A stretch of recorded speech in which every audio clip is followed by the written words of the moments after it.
अस्सलाम वालेकुम। ये वीडियो सिर्फ क्लास 10 के स्टूडेंट्स के लिए है। वो तमाम शागिर्द जो तमाम के तमाम बायोलॉजी क्लास 10 पढ़ना चाहते हैं, ग्रेड 10, ठीक है, ये उनके लिए है। तो 10वीं क्लास की बायोलॉजी के अंदर हमने पहला चैप्टर स्टार्ट किया है। उस चैप्टर का नाम क्या है जी? Gases exchange. प्यारे बच्चों, इस गैसेस एक्सचेंज को पढ़ने का आपको फायदा क्या होने वाला है? आपके एमसीक्यूज, आपके शॉर्ट क्वेश्चन और आपका लॉन्ग क्वेश्चन जो यहाँ से क्लियर होने वाला है। बच्चे याद रखिएगा, गैसेस एक्सचेंज का मतलब क्या होता है। आम तौर पर ये गैसेस एक्सचेंज क्यों लफ्ज लिखते हैं, गैसेस एक्सचेंज को हम किस लेवल पे डिस्कस कर सकते हैं।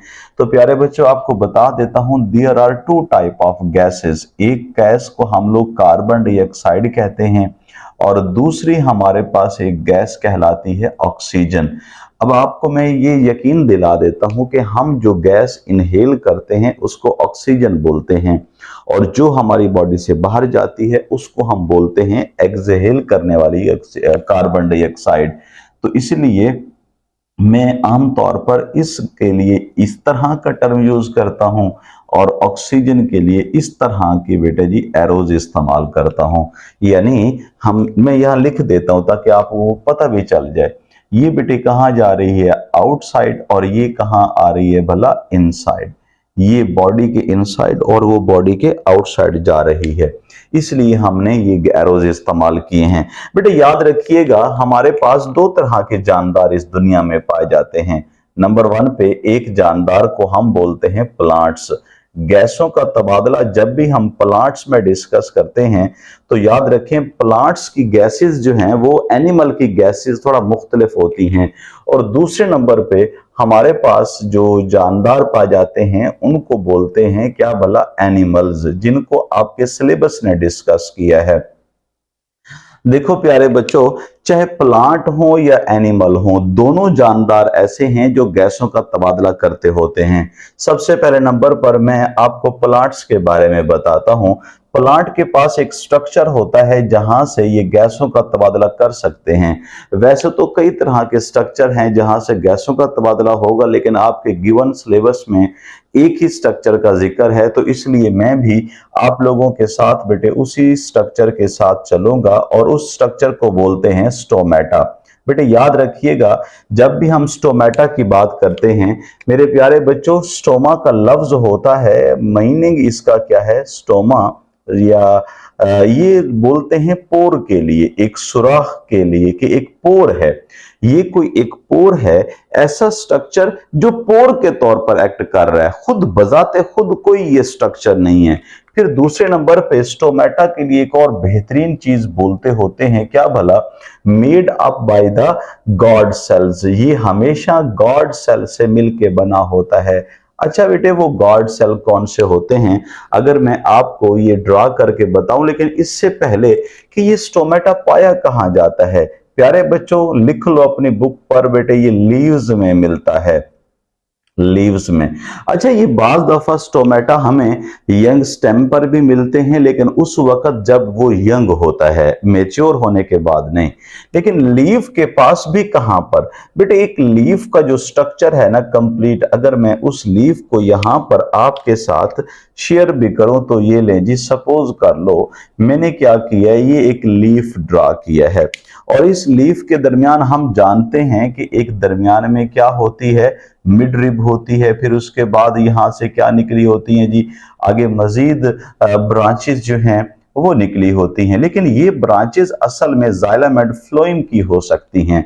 ठीक है, अब अगर सपोज कर लें हम इस लीफ के इस हिस्से को अलग से डिस्कस करना चाहते हैं, तो ये लें जी, हम ऐसा करेंगे जी, इस हिस्से का डायग्राम यहां पर ड्रा करते हैं। सपोज बेटा मैंने क्या किया, ये डायग्राम बनाने के लिए आपके साथ थोड़ा सा बेटा जी एक चीज शेयर की है, उसको प्लीज नोट फरमा लीजिए। बेटे देखें, ये अपर लेयर हो सकती है और ये एक मिडल लेयर हो सकती है और ये उससे नीचे की एक लेयर हो सकती है। बेटा इस लेयर को हम बोलते हैं क्या भला, अपर एपिडर्मस, अपर एपिडर्मस। अब इससे इसके क्या मतलब होते हैं बेटे, इस जगह पर, यानी सपोज मेरा ये हाथ लीफ है, इस इस नीचे वाले हिस्से को लोअर एपिडर्मस, ऊपर वाले हिस्से को अपर एपिडर्मस बोलेंगे। अच्छा, फिर इस अपर एपिडर्मस के नीचे फिर यहां से लेकर यहां तक ये सारा मीजोफिल है और इसको बोलते हैं पैलिसेड मीजोफिल, पैलिसेड मीजोफिल। और इसको बोलते हैं बेटे क्या भला, स्पोंजी मीजोफिल, स्पोंजी मीजोफिल। और इसको बोलेंगे, जानबूझ के मैं इसे फिर ब्लैक कलर के साथ लेबलिंग कर देता हूं, इसे बोलते हैं लोअर एपिडर्मस, लोअर एपिडर्मस। बेटे याद रखना, अब इनके दरमियान ये है जी मीजोफिल सेल, क्या भला, मीजोफिल सेल। इसका मतलब है अगर हम इस जगह को बेटे कहें मीजोफिल सेल, तो इस मीजोफिल सेल पर क्या होते हैं, हर मीजोफिल सेल्स के दरमियान क्या होता है, गार्ड सेल्स होते हैं। अच्छा, वो गार्ड सेल कैसे होते हैं, आओ बच्चों मैं आपके सामने उनको भी ड्रा करता हूं। ये इस तरह के बेटे क्या होते हैं, सेल्स होते हैं, जिनको हमने आमतौर पर ये ड्रा किया होता है। ये लें जी, ये हमारे पास बेटे क्या है भला, ये लीजिए, ये लीजिए, ये हमारे पास क्या है जी, गार्ड सेल्स हैं। बेटे इन गार्ड सेल के दरमियान एक ये वाला, ये दोनों के दोनों बेटे क्या कहलाते हैं, इन दोनों को बोलते हैं गार्ड सेल। बेटे इन गार्ड सेल के दरमियान आपको यहां पर एक पोर दिख रहा है, असल में ये पोर होता है स्टोमा, इसे बोलते हैं स्टोमा। यानी इन दो गार्ड सेल के दरमियान जो बचने वाली जगह है उसे बोलते हैं, उस सुराख को बोलते हैं स्टोमा। बेटा होता क्या है, इस लीफ के मीजोफिल सेल्स के दरमियान एक गार्ड सेल दूसरा गार्ड सेल के दरमियान जो स्पेस बची हुई है, that space act as a stoma. बेटे उस स्टोमा, बाज दफा ये गार्ड सेल बंद हो जाते हैं और ओपन हो जाते हैं। अभी ये देखो, मैं इसके सामने अगर यूं कर दूं बेटे, ये देखिए, सपोज कर लें, अगर हम इसको यूं कंसीडर कर लेते हैं, ये लें जी, अब ये ओपन है, लेकिन अगर हम इसे बेटे बिल्कुल स्ट्रेट मान लें तो ये क्लोज भी समझा जाता है। यानी अगर प्लांट की बॉडी गैसों का तबादला करना चाहती है, कार्बन डाइऑक्साइड इनटेक करना चाहती है, ऑक्सीजन को बाहर निकालना चाहती है, तो कौन से स्ट्रक्चर का इस्तेमाल करेगी, स्टोमेटा वाले स्ट्रक्चर का इस्तेमाल करेगी। आपको बात क्लियर हो गई है। लेकिन अभी मैंने एक बात की है कि आखिर कौन कौन सी गैसों को प्लांट की बॉडी इन लाती है और कौन कौन सी गैसों को प्लांट की बॉडी आउट करती है। सपोज कर लो कार्बन डाइऑक्साइड को इन करती है और ऑक्सीजन को जो है वो आउट करती है। ये प्रोसेस जिसमें कार्बन डाइऑक्साइड इन होता है और ऑक्सीजन को आउट भेजा जाता है, बेटे इस अमल को बोलते हैं फोटोसिंथेसिस। क्या बोलते हैं भला, फोटोसिंथेसिस। यानी प्लांट की बॉडी को आमतौर पर कार्बन डाइऑक्साइड क्यों चाहिए होती है, बेटा लिखो, एक इक्वेशन लिखो, अपनी बुक पर एक इक्वेशन लिखो बेटा, कौन सी, कार्बन डाइऑक्साइड जब भी पानी के साथ मिलता है, मिलने के बाद एक ग्लूकोज का मॉलिक्यूल बना देता है और ग्लूकोज के मॉलिक्यूल के साथ ही बेटे रॉ मटेरियल के तौर पर ऑक्सीजन पैदा होती है।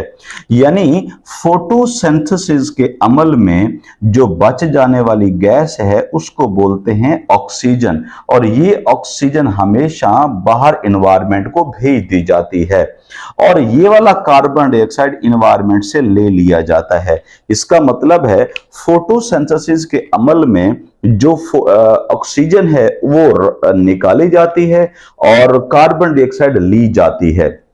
नंबर 1 हमें पता चल गया ये वाला फोटोसिंथेसिस का जो अमल है ये कब हो रहा होता है।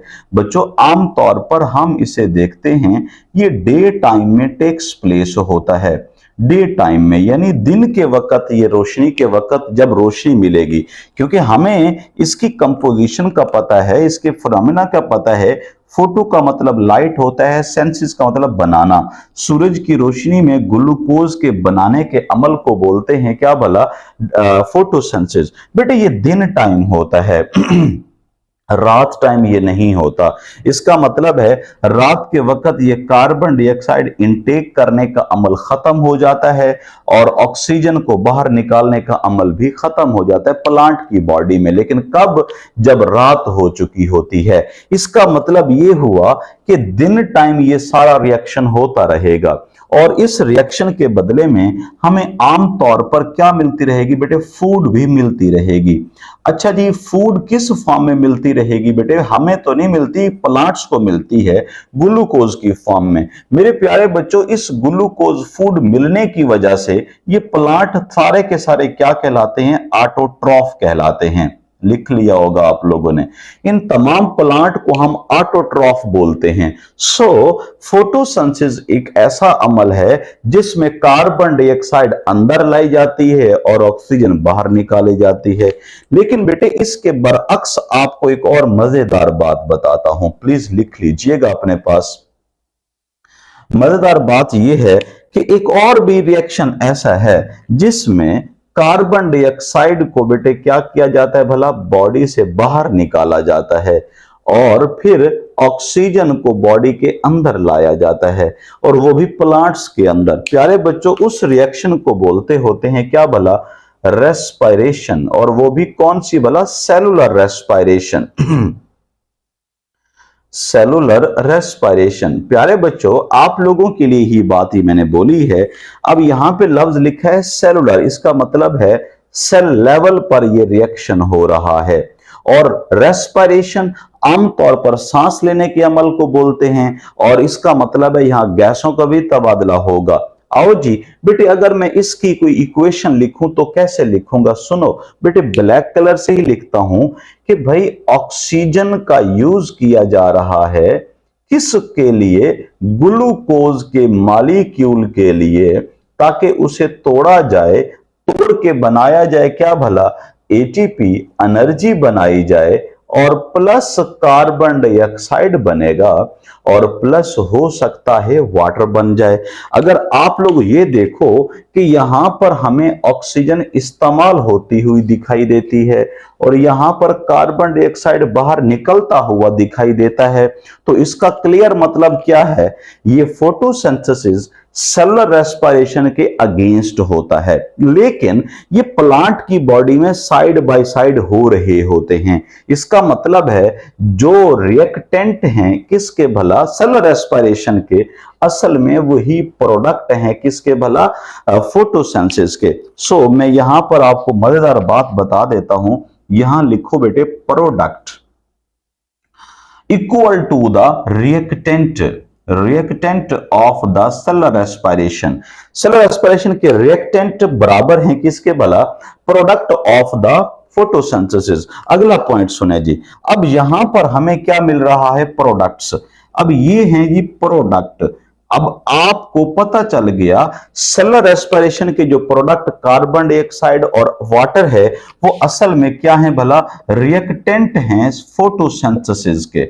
अब आप अपने दिमाग में एक बात सोचो, हम कह सकते हैं फोटोसिंथेसिस अगर दिन टाइम हो रहा है और दिन टाइम सेलुलर रेस्पिरेशन भी हो रहा है, तो दोनों अपने प्रोडक्ट रिएक्टेंट को इस्तेमाल कर सकते हैं। इसका मतलब है ये दोनों एक दूसरे के लिए काम कर सकते हैं। लेकिन बच्चों अगला पॉइंट बहुत जरूरी है, ये दोनों टाइम में होता है, डे टाइम में भी होता है रिएक्शन, और बेटे ये नाइट टाइम में भी रिएक्शन हो रहा होता है। कौन भला? ये सेलुलर रेस्पिरेशन।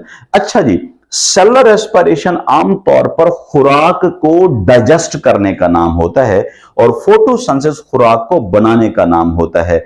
ये हमारे पास छोटा सा एक रिएक्शन था, गैसों का तबादला इसके अंदर, प्लांट्स के अंदर। देखिए आपके पास एक एमसीक्यू ये बन सकता है कि प्लांट जो है अपनी गैसों का तबादला कौन से स्ट्रक्चर के जरिए से करते हैं? आप बताएं। स्टोमेटा के जरिए से। आपने फिर ये बताना है कि स्टोमेटा किस सेल के दरमियान पाया जाता है? तो बेटे मीजोफिल सेल के दरमियान। आपको मैंने बताया ना कि बेसिकली ये जो दो सेल्स मैंने बनाए हैं इनको मीजोफिल लिख देता हूं। ये लें जी, ये बेटे ये पैलिसाइड और स्पॉन्जी सेल, ये दो सेल असल में मीजोफिल सेल का पार्ट हैं।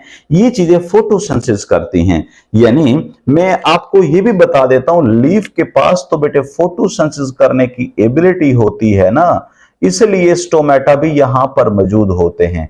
बेटे एक और अहम बात जो कि आपकी बुक ने मेंशन नहीं की है, आखिर ये स्टोमेटा कब ओपन होंगे और गैस बाहर जाएगी, और ये स्टोमेटा कब क्लोज होंगे, गैस बाहर जाना बंद हो जाएगी? तो बेटे सुनो, जब इस गार्ड सेल के पास ग्लूकोज भर जाएगा तो फिर क्या होगा, यानी कार्बोहाइड्रेट्स यहां भर जाएंगे तो ये टर्जिड हो जाते हैं। तो बेटे मैं आपको यूं बताता हूं ये टर्जिडिटी इनकी कैसे होगी। ये देखिए जी, सपोज कर लो इस तरह से बेटे ये टर्जिड हो जाते हैं, यानी एक स्टोमेटा का सुराख इस तरह से भी ओपन हो सकता है। ये लें जी स्टोमा। अब इस सुराख को at the time of turgidity opening के बाद क्या किया जाता है, गैसों के तबादले के लिए इस्तेमाल किया जाता है जी। अब आपका अगला एमसीक्यू और क्वेश्चन सुन लो, लिख लो अपने पास, क्या भला कि रात को अगर फोटोसिंथेसिस नहीं होता तो फिर ये वाली गैस कार्बन डाइऑक्साइड कहां जाती है, प्लांट इन्वायरमेंट को दे देता है। ओके, प्लांट कहां देता है, इन्वायरमेंट को। और आपको पता है इसी वजह से लोग कहते हैं कि रातों को दरख्त के नीचे नहीं सोना चाहिए। अगर दरख्त के नीचे नहीं सोते तो इसका मतलब है आपको प्योर कार्बन डाइऑक्साइड नहीं मिलेगी, क्योंकि हम तो इनहेल करते हैं ऑक्सीजन। अगर दरख्त के नीचे सोएंगे तो हमें मिलेगी क्या बोला, कार्बन डाइऑक्साइड प्योर फॉर्म में, और हम वो इनहेल करते करते मर भी ना जाएं। तो लोगों ने तो वो बनाया हुआ कि जिन्नात होते हैं, फला फला पता नहीं क्या कुछ किया होता है। आपको पता चल गया रात को फोटोसिंथेसिस ना होने से सिर्फ कार्बन डाइऑक्साइड एनवायरनमेंट को जा रही है और एनवायरमेंटल ऑक्सीजन यूज हो रही है। दिन के वक्त कार्बन डाइऑक्साइड सेलुलर रेस्पिरेशन से पैदा होती है और ऑक्सीजन फोटोसिंथेसिस से पैदा होती है, दोनों एक दूसरे से एक्सचेंज कर लेते हैं। Am I clear? ओके जी, नेक्स्ट चलते हैं बेटे, क्या भला हमारे पास है एनिमल के अंदर गैसों का तबादला। बेटे याद रखना एनिमल में गैसों का तबादला दो तरह से होता है, प्लीज अपने पास नोट फरमा लीजिए। एक तरह से एनिमल को हम लोग बोलते हैं ब्रीदिंग करने वाले, बल्कि मैं ब्रीदिंग का लफ्ज नीचे लिखता हूं, ऊपर लिखता हूं क्या भला, सेलुलर रेस्पिरेशन। अब आप समझ गए होंगे मैंने दो लफ्ज क्यों यूज किए हैं। इसका मतलब गैसों का तबादला जो है वो एनिमल के अंदर ना सिर्फ एनिमल लेवल पर होता है बल्कि सेल लेवल पर भी होता है। दूसरे नंबर पे बेटे होती है क्या भला, ब्रीदिंग। यानी मैं आपसे यही गुजारिश करूं अगर कि बेसिकली ये दोनों अमल ही गैसों के तबादले के हैं तो इनको बजाय अलग अलग कहने के इन्हें कह देना चाहिए कि it is called as respiration. इसे क्या बोलना चाहिए बेटे, बोलो प्लीज, रेस्पिरेशन। तो बच्चों याद रखिएगा जानवरों में सारे जानवर शामिल हैं, हर एनिमल शामिल है, और हमेशा हम लोग अभी डिस्कस करने वाले हैं ब्रीदिंग को। और आपको मैं बता देता हूं ब्रीदिंग को हम आमतौर पर एक्सटर्नल रेस्पिरेशन भी बोलते हैं, एक्सटर्नल रेस्पिरेशन। बेटे मैंने ये ऐसा क्यों बोला, इसका मतलब है जानवर की बॉडी का बैरूनी हिस्सा जो है वो साथ दे रहा होता है गैसों के तबादले में। बेटे इस ब्रीदिंग में सबसे इंपॉर्टेंट है क्या भला, हेडिंग दे दीजिए, component of the respiration in animals. बेटे कौन कौन से कंपोनेंट हैं, बेटे मैं एक ही बताता हूं, रेस्पिरेटरी सिस्टम ही तो कंपोनेंट है इसका, रेस्पिरेटरी सिस्टम। बेटे रेस्पिरेटरी सिस्टम के कंपोनेंट कौन कौन से हैं तो सुन लीजिए। नंबर 1 पे आपको बता देता हूं, एक आता है नोज, ये जो आपका नाक है, नाक। अच्छा, नंबर 2 पे हमारे पास शामिल है क्या भला, ट्रेकिया, बल्कि मैं लिखता हूं क्या, फेरिंक्स। अच्छा जी, और नंबर 3 पे हमारे पास बेटे आ जाता है क्या भला, ट्रेकिया, ट्रेकिया। और इसी तरीके से नंबर 4 पे आता है हमारे पास लंग्स। अब आप कहेंगे सर हमने तो एल्वोलाई का नाम भी सुना हुआ है, तो बेटे मैं आपको बता देता हूं कि आमतौर पर जो नाक होता है, नोज, इसके 2 पार्ट होते हैं। आइए जी मैं आपको बताता हूं कौन कौन से।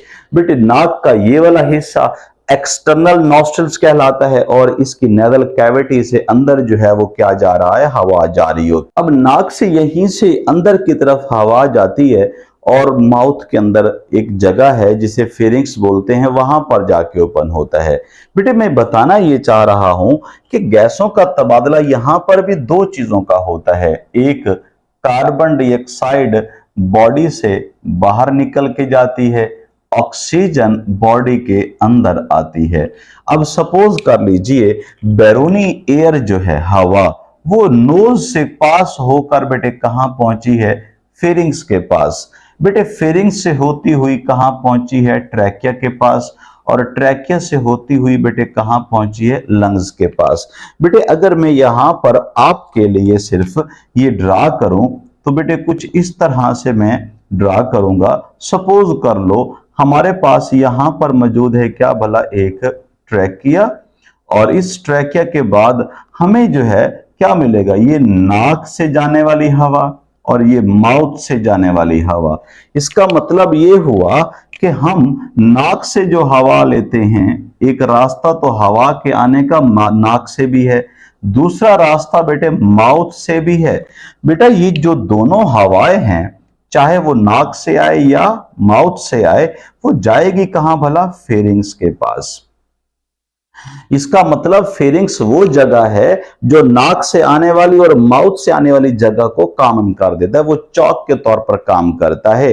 असल पॉइंट मजेदार एक और भी है, नाक से आने वाली हवा और माउथ से आने वाली हवा फेरिंग्स तक पहुंचती है, फेरिंग्स उन्हें फिर आगे दो रास्तों में भेज सकता है। क्या बोला, वो चाहे तो हवा को ट्रैकिया में भेजे, वो चाहे तो हवा को कहां भेज दे भला, इसोफेगस में। लेकिन मसला यहां पर क्या है, मसला ये होता है मेरा बेटा, वो हवा को इसोफेगस यानी खुराक की नाली में नहीं भेज सकता, क्योंकि जो हवा आने का रास्ता है, जिस टाइम हवा आती है, चाहे माउथ से आए चाहे कहां से आए भला, नाक से आए, उस टाइम ट्रैकिया के ऊपर मौजूद है एक ग्लॉटिस, वो ओपन रहता है। लेकिन जब हम इस बात की तरफ नहीं जा रहे बेटे, हमें मालूम है कि ये हमारे पास क्या है भला, एक ट्रैकिया, ये ट्रैकिया जा रहा है जी। और अगर मैं इस ट्रैकिया को यहां पर आपके साथ यूं कुछ शेयर करने के लिए इस तरह से मैंने लंग्स को भी ड्रा कर दिया है जी, ये ले जी। अब ये लंग्स हमारे पास लेफ्ट और राइट लंग्स हो सकते हैं, लेकिन बेटा जानबूझ के आपको डिस्टिंग्विश करने के लिए ब्लैक कलर का इस्तेमाल करता हूं मैं। ये ले जी, एक हिस्सा ट्रैकिया का इधर जा रहा है और एक हिस्सा ट्रैकिया का इस तरफ जा रहा है। बेटा यहां से आने वाली जो खुराक है, खुराक तो नहीं है, बताओ क्या है, हवा है। यहां से आने वाली बेटे एयर, वो बेसिकली किसके पास गई है, ट्रैकिया के पास। हम जानते हैं ट्रैकिया मजीद आगे डिस्ट्रीब्यूट हो चुका है, किसके पास भला, आगे बोलो प्लीज जल्दी करो, ब्रोंकाई के पास। ये है हमारे पास ब्रोंकाई। बेटे ये ब्रोंकाई मजीद आगे डिस्ट्रीब्यूट हो रही है कुछ इस तरह से, ये लीजिए, ये हमारे पास ब्रोंकाई जो है वो डिवाइड हो गई। अच्छा, ऐसे इसके कई नाम हैं, मैं जानता हूं आपको वो नाम जरूरी नहीं है, लेकिन फिर भी मैं आपको बता देता हूं कि इनके अगले नाम जो हैं डिवीजन के बाद कहलाते हैं ब्रोंक्यूल्स। लेकिन ब्रोंक्यूल जरूरी नहीं है, असल चीज जरूरी है कि इनके एंड पर क्या मौजूद है भला, कुछ अंगूर के गुच्छों की तरह गुच्छे मौजूद होते हैं। उन अंगूर के गुच्छों की तरह मौजूद गुच्छों को हम आमतौर पर कहते हैं एल्वियोलाई। बेटे यहां पर मैं आप लोगों के साथ एक अहम बात और भी डिस्कस कर लेता हूं। बेटे ये वाला स्ट्रक्चर कंप्लीट मैं अलहदा ड्रा कर लूं, अगर आप नाराज ना हो तो। ये लें जी, ये बेटे आपके सामने मैंने क्या दिखाया जी, ये सपोज कर लो एक डक्ट आ रही है, ब्रोंकाई के बाद ब्रोंक्यूल, ब्रोंक्यूल के बाद बेटे जी आती है एल्वियोलर डक्ट। ये एल्वियोलर डक्ट एक एल्वियोलाई, ये दूसरा एल्वियोलाई, ये तीसरा एल्वियोलाई, और इस तरह से करके एक एल्वियोलाई के गुच्छे बने होते हैं। बेटा होता यह है, इन एल्वियोलाई के गुच्छों के ऊपर आमतौर पर ब्लड वेसल्स कैपिलरीज की फॉर्म में होती हैं। बेटे तवज्जो जरा फरमा लीजिएगा, हम कहते क्या हैं कि जैसे ही गैस इसमें से इधर को आती है तो यहां पर ऑक्सीजन की कंसंट्रेशन बढ़ जाती है। ऑक्सीजन की कंसंट्रेशन, इसका मतलब हवा तो आ रही थी ऑक्सीजन देने के लिए, तो बेटे हुआ क्या, यही ऑक्सीजन इन ब्लड वेसल की तरफ चली जाती है। लेकिन ब्लड वेसल से क्या आ जाती है भला, बताएं प्लीज। ये देखो यहां पर भी गैसों का तबादला हो रहा है। बेटे ये आई क्या है, इसे बोलते हैं कार्बन डाइऑक्साइड, गई क्या है, इसे बोलते हैं क्या भला, ऑक्सीजन। तो बच्चों ये स्ट्रक्चर जिसे हमने क्या बोला है जी, एल्वियोलाई, असल में क्या कहलाता होता है, functional and structural unit. Functional and structural unit of lungs of respiratory system in human. इंसान के रेस्पिरेटरी सिस्टम का क्या है जी भला, एक यूनिट होता है। ये एमसीक्यू है आपके पास। तो बच्चों देखें, अब यहां पर गैसों का तबादला हो गया, लंग्स के अंदर एल्वियोलाई में गैसों का तबादला हो गया। अब वापस क्या जाएगी बेटे, हमें पता है अब जा रही है ऑक्सीजन की बजाय कार्बन डाइऑक्साइड, यानी लंग्स ने अब वापस भेज दिया है किसको भला, कार्बन डाइऑक्साइड को, और वो ही उसी नाक से और माउथ से हम उसे बाहर निकाल देते हैं। बेटे ये हमारे पास एक टॉपिक था, इसका ओवरव्यू और डिटेल डिस्कशन मैंने आपसे की है। प्लीज इस चैप्टर को कंप्लीट आपने तैयार कर लेना है। जैसे ही तैयार हो मुझे आपने टेक्स्ट करना है, मैं आपको टेस्ट बना के दे दूंगा। ठीक है बेटे, अल्लाह।